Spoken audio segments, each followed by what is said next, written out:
हमारे साथ भी कुछ वादे हुए थे जिसके बुनियाद पे लोगों ने इलेक्शन में हिस्सा लिया, जिसके बुनियाद पे हमने यहाँ पे हुकूमत बनाई। अब समझ में नहीं आता क्या मजबूरी है मरकज की कि वादा करने के बाद वो उन वादों पे अमल नहीं करते। एलओपी साहब पहले ये समझाएं कि ये नौबत आई क्यों। एलओपी साहब को बहाने ढूंढने की बड़ी आदत है। जहां कसूर उनका होता है वहां किसी और को कसूरवार ठहराने की कोशिश करते हैं।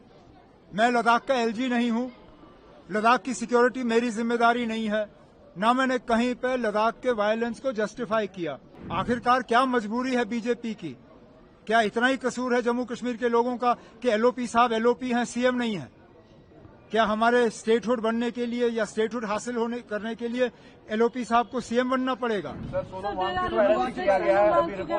गिरफ्तार किया गया।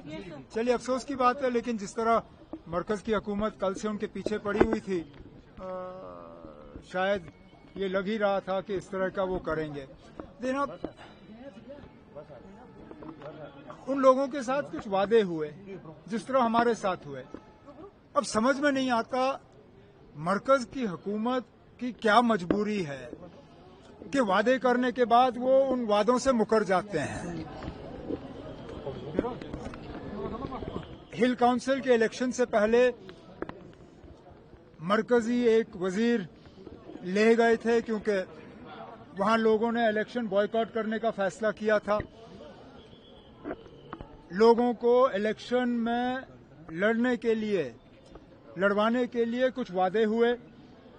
लोगों ने बढ़ चढ़ के इलेक्शन में हिस्सा लिया, न सिर्फ हिस्सा लिया बल्कि बीजेपी को कामयाब किया, लेकिन वो वादे वहीं रह गए।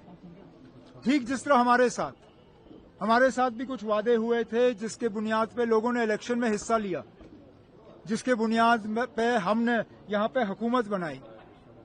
लेकिन अब समझ में नहीं आता क्या मजबूरी है मरकज की कि वादा करने के बाद वो उन वादों पे अमल नहीं करते। एलओपी का कहना है कि उमर साहब एंजॉय कर रहे हैं लद्दाख की सिचुएशन को और कहीं ना कहीं वायलेंस को जस्टिफाई किया जा रहा है। मैं क्यों वायलेंस को जस्टिफाई करूं? एलओपी साहब पहले ये समझाएं कि ये नौबत आई क्यों। एलओपी साहब को बहाने ढूंढने की बड़ी आदत है, और जहां कसूर उनका होता है वहां किसी और को कसूरवार ठहराने की कोशिश करते हैं। मैं लद्दाख का एलजी नहीं हूं, लद्दाख की सिक्योरिटी मेरी जिम्मेदारी नहीं है, ना मैंने कहीं पे लद्दाख के वायलेंस को जस्टिफाई किया।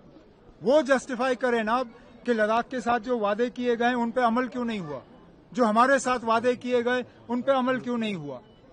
आखिरकार क्या मजबूरी है बीजेपी की?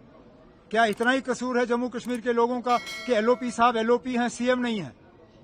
क्या हमारे स्टेटहुड बनने के लिए या स्टेटहुड हासिल करने के लिए एलओपी साहब को सीएम बनना पड़ेगा? अगर यही है तो बताएं अदालत में कि जब तक हुकूमत नहीं बनती बीजेपी की तब तक जम्मू कश्मीर को स्टेटहुड नहीं मिलेगा। हम तो कम से कम उनको इख्तियार में आने की इजाजत नहीं देंगे। अगर इसके लिए वो हमारा स्टेटहुड जो है वो रोक के रखें, हम अपना काम वैसे भी चला लेंगे।